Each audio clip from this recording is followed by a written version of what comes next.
All right, guys, we are going to go ahead and get into it. We're going to go ahead and bring him to the stage. He's been here once before, hasn't he? He was actually on our last episode. He showed up as part of the open panel. Yeah, absolutely. Was that our last episode? I think so. Yeah, when we were rotating, right? When we were rotating people out. Yeah. All right. So you've probably seen him here before. This is Prime the Godfather. We're going to go ahead and bring him to the stage. Prime. Welcome. Thank you for being here, Prime. What's up, brother? Thank you so much for being a good sport, man, and coming back through and seeing us again. We really appreciate it. No problem. And we're gonna get right to it, man. We're gonna start this fan's journey right off. I want to know, how did it all start? What was your first comic book? What was the one IP that got you into comic books? How did it all start? Well, I started reading comics in 84. Okay, you got some years on me, damn. Yeah, I'm old. Yeah, I started reading comics in 84 because my grandfather, he had Superman #1. Wow. Yeah, he has it. He still has it. He still has it. My grandfather passed now, but he has Superman #1. So is the comic still within your family? Yes, it is. That's amazing. Oh, nice. Yes, my dad has it in his capsule. It's sealed up. It ain't going nowhere. Wow. Have you guys had it appraised? Yes. It's sealed, dog. It's sealed. It's not going anywhere. But yeah, I got into comics back in 1984. And pretty much actually how it first started was, how I really got into DC, if people already know, is that watching Scooby-Doo and watching the Batman the live action show, Adam West. Gotcha. So I watched that first. You know, that's just growing up. I watched Adam West. I watched Batman first, and then I got into the comics, and then after that, I just transitioned on from there. Of course, you watch Scooby-Doo with the Batman adventures, and then I watched Super Friends, and then you had. Oh man, you and me must be close in age. Then I'm 52. I'm 48. There you go. Yeah, you guys got years on me, he's bro. talking about all of the stuff that I used to watch when I was a kid. Did you watch? Makes sense. Yeah, did you watch the 67? I mean, obviously syndicated, but it ran in 67. But the Spider-Man that came out in 67. Yes, I did. That was like my first animated superhero cartoon. Was that? Yes. Yeah, man. I got and then what really made me dive into comics, because my cousin, my first cousin, he is like a diehard Superman fan, like diehard. And I went to his house because I started reading comics, and I started reading comics. I went to his house. It had to be late 80s because I really didn't start getting real deep into comics until the 90s. So, and then when I saw his collection, when I'm talking about, my cousin got a shrine. I don't mean no crazy, unlike no little stuff. You talking about a DC Superman fan? My cousin has a shrine. I'm talking about, he had the pillows, the comforters, the lunchbox, every single book, toys, clips, buttons, shirts, hats. Superman fan to the fullest. So I dove into Superman, then of course, dived into Christopher Reeve and stuff of that magnitude. Because I didn't see Superman 1 because it came out in 78. I was only 2. Yeah. I really didn't get into Superman. I didn't watch Superman until about 83, 84, around in there, around that time. That's when I really first. Yep. That's when I really saw it. Because, and I really started getting into stuff around that because I had to be, 84. Yeah, I was about 6 or 8 years old around there. Yeah, about 6, 7 years old. Yeah. Yeah, let me see. Yep, around there. Yep. So that's when I really dove in, and I just went on from there. And that's when I really started doing my due diligence and reading comics from every single character, all the history, all the lore, all that stuff, every single thing. So that's why, I know what I know. I'm which like were you more of a DC guy or were you more of a Marvel guy growing up reading the comics? What was your favorite? What stood out to you? What was your favorite of the characters? Like, obviously, I'm going to take a stab at it and say you're more of a Superman guy than a Batman guy. Wrong, because I was Batman. He talked about it. At first, let me tell you, because a lot of people y'all gonna trip out, because Batman. Remember, I started watching Batman because of Scooby-Doo. Okay. And Adam West. All right. I started watching Batman because of Adam West and Scooby-Doo. Because you remember Scooby-Doo was in, Batman was in the Scooby-Doo, him and Batman and Robin and all that stuff like that. So I got intrigued with Batman there. Then I started watching Super Friends. But I was a Marvel guy at first, because I wasn't really diving into DC all that yet, because I love Spider-Man. I love X-Men.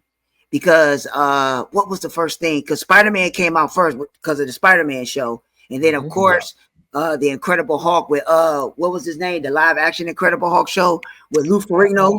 Yeah. And then, it was another one. So I was because I was really, really into Spider-Man at first. But then what got me moving to DC, like I say, was Batman. And then I started watching Super Friends. And then that's when I started learning about the lore and stuff with the Trinity. So that's when I got into Diana. Well, I didn't call her Diana at the time, because I watched not Linda Hamilton, but God dang, Linda Carter. Linda Carter. I watched Linda Carter, Wonder Woman. Yeah. I watched all, and like I said, I watched all that. But Marvel was first, and then what made me stray away from Marvel again, it was Super Friends. I started watching Super Friends, and then I watched Linda Carter, and then once I got into what was the thing that really, really got me with DC, it was the 90s when I really, really started going, like I say, diving into the books. And the first book, what got me with was Death in the Family. Okay. And that's what really got me. And again, like I said, I did go back, but Death in the Family is the one that really transitioned me over from liking Marvel more. I mean, just not liking Marvel as much than I did DC. Gotcha. Were you calling in voting for Robin to die? You know what? I didn't call in. I didn't do the other vote. I didn't do the vote. Do the vote. I wish I did, but I didn't do the vote. Do it now. Who would you have voted for, Robin to die or for Robin to live? I would have voted for him to die. I would have voted for Jason Todd to die. Yes. Because if you go back and you do, a lot of people didn't like Jason Todd. They didn't like him. Yes. They didn't like him at all. So, but other than that, I mean, it's so much that I go through this timeline, and I did like Superman, but the thing that stirred me away from Superman was because I watched a lot. I watched Christopher Reeve. I watched Super Friends, and I did read the books. But the thing that bothered me about Superman the most is that he started to get too overpowered. He was too much of a Boy Scout for me. I was more of the gritty stuff. I started to like more of Wonder Woman and more of Batman and Green Lantern and all that stuff, because if people don't know, because in the 90s they started to revamp. I don't know if y'all remember Green Arrow and Green Lantern. That series, when it was together, that was raw. Then I started to read, of course, Infinite Crisis and all that, because DC started to get a little bit more serious, because a little bit more serious. And I really didn't gravitate to Superman all like that. And the only reason why it got me back into Superman, it was 86. That's why I say it was 86 when John Byrne, he did Man of Steel. And then I read that. But then I saw all the complaints. All the complaints. Because what people were saying is that, well, he's overpowered. He's a Boy Scout. He really don't do nothing for me. And people wasn't relating to him. And then, and that's when I stirred away from it. Don't get me wrong. What got me back into Superman and I started loving Kal-El is when the New 52 started. When the New 52 started, that's when I started to like Kal-El. And that's a big jump. That's a big jump. That's a big jump. Oh yeah, from 90s to right, because people fail to realize is that I know Superman, I like Superman, but I wasn't into him. I didn't get into him until the New 52 because in the Man of Steel comic, they kind of humanized him. They changed him. And I read some of the other ones. They tried to change him, and they did change him, but he started to get so OP. I didn't care for it. They started to get real OP with them. So I strayed away from them. And then again, dang, it's so much. And then the death of Superman happened. I read that. And then that got me back. That was good because the story was really intriguing. But the New 52, and then once Man of Steel came out, that's when I say, that's how I want Superman. Yeah. That's how I was gonna say, man, having them OP like that takes away the stakes, the consequences, it takes away everything. It just right. There's no story. When a character doesn't have vulnerabilities, they tend to become boring. So right. Yeah. And that was the thing, because I always wanted the character, I always wanted Cal to be I never referred to him, and that was the thing. I will always refer to him as Kal-El, and people didn't really understood why I always called him Kal-El, because that's his name. So I didn't really call him Clark Kent. That's his alter ego. He is actually Kal-El. He is Kal-El, because and when you started reading a little bit more of the serious books of Superman and you start diving into it, you start to appreciate him. You really start to appreciate the character a little bit more. Yes, of course, I read the Golden Age. Yes, I read the Silver Age. Yes, I read the Bronze Age. You know, all the stuff really didn't kick off until the Modern Age. And when the Modern Age kicked off, that's when DC really shined, because the Elseworld stories didn't get introduced until 87, if I'm not mistaken. Elseworld stories, late 80s, early 90s. Right, late 80s. Elseworld stories didn't get introduced until after Infinite Crisis, because it started to go all over the place, and then they started really started doing more mature stories then. And that's where DC shined, because again, like I always stated, you know, our generation, because we grew up at that time, we grew up. So they went away from the kiddie style, the more joyful and all that stuff, because if people don't know, with the Adam West, they clowned Batman for a long time because they thought that's what Batman was. Yeah. And it didn't change.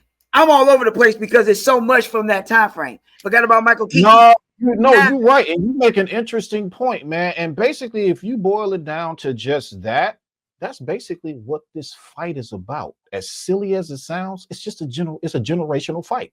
That's what we're dealing with. We're dealing with a newer generation of people that don't necessarily find the more gladiator type Lord of the Rings epic style of storytelling. They don't find that interesting. They find goofy stuff interesting. So, and it's a good thing you bring that up, because I've said this, and that's a good thing. Just with me, just a whole. I just know so much, and I understand the general audience and the casual audience, and I understand fans. And I also understand people that are aficionados. I understand people that are deep into the lore. But you also got to understand is that, and I really took this seriously when it came down to understanding people and their outlook when it come down to actual characters in the books.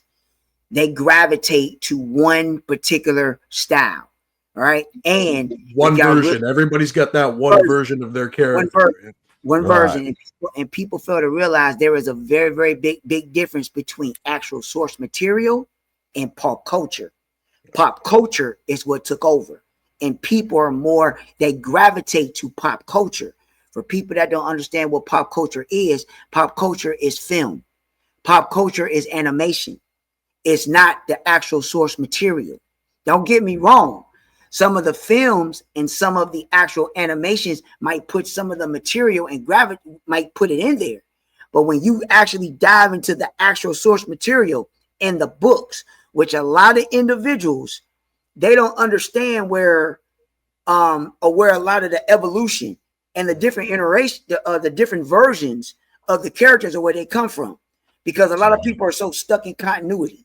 Mm-hmm. And you forget, DC alone, their top stories is Elseworlds. Yes. It's Elseworlds and it's Multiverse. That's where a lot of their top stories come from.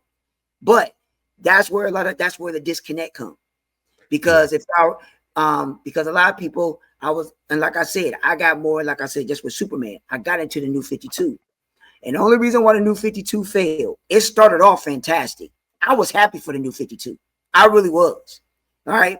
Because they didn't mess with Green Lantern. They didn't mess with Batman. They left them alone. They pretty much let them be what they own. The only characters that they really changed was Diana, Cal. They iterated Animal Man. They got some new characters. They changed Flash because of Flashpoint. What's some other characters? They changed Aquaman. They changed did I say the Lantern Corps? Because Jeff Johns did Lantern. Yeah. Because Jeff Johns is the one that did the Lantern Corps. That's why Green Lanterns was brought back. People got into Green Lanterns because of Jeff Johns in the New 52. If y'all haven't read the New 52 Green Lantern, all versions of the Green Lantern that Jeff Johns had wrote is absolutely fantastic. Green Lantern is off the damn hook. That goes deep into the core. Every single aspect of the core. Yeah, I think I got Brightest Day and Blackest Night. Well, 1 and 2. Yeah. So I mean, you got to go deep into that. So I mean, I'm not going to go down that whole rabbit hole because it's so much. I don't want to get started with it. But again, that's how I got started and how I got in. I've been a DC head, like deep into it ever since. No, I really like how you use that term, the evolution of the characters, because it seems to me like you've seen obviously a lot of DC content. You saw Superman 78, right? And you saw how that character evolved over time.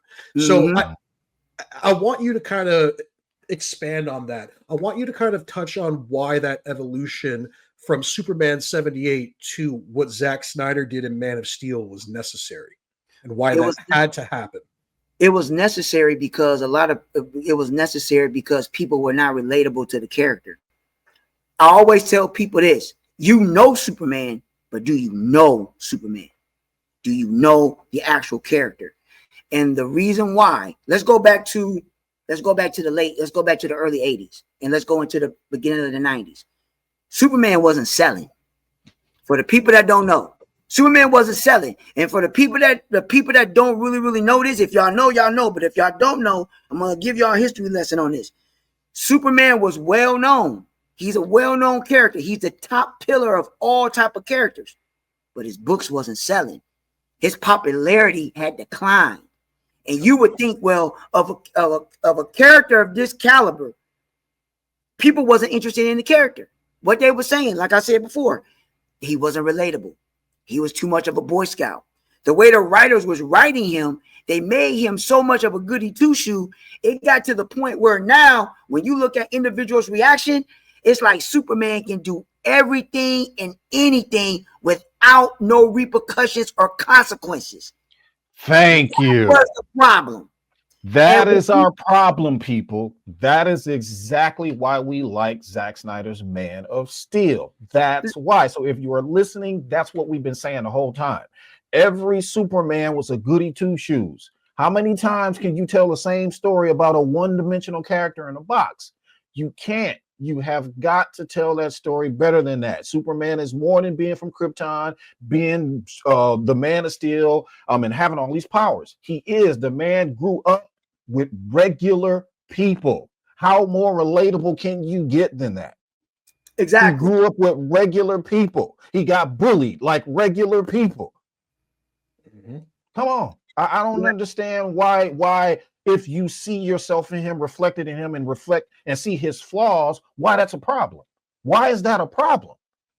It's not that he's still gonna get you to the hope and the optimism. He's gonna get there, but he wants that type of character to be relatable for you to say, wow, I went through something similar.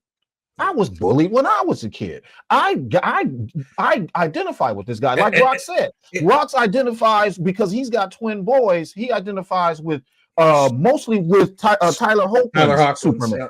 Yeah, Tyler Hoechlin, Superman and Lois, seeing the dynamic with him and his kids, and it's how I imagine like how that's I want to be as a dad exactly. in 10, 15 years. You know, like I'm glad y'all said that because. And people fail to realize too. I'm not saying that people are dumb and they don't know. They fail to realize he is an alien. He's from another planet. So you had to really deep dive in more of his background more, because everybody just see him as he grew up on Earth. Okay. And the thing that really got me, I'm kind of glad that Elseworld stories exist, because people get mad when they do Elseworld stories on what could Superman actually do. Well, he ain't gonna do that. That won't be impossible. That's why Injustice is so popular. That's why Red Sun is so popular. Yeah. What if Kyle fell in Russia?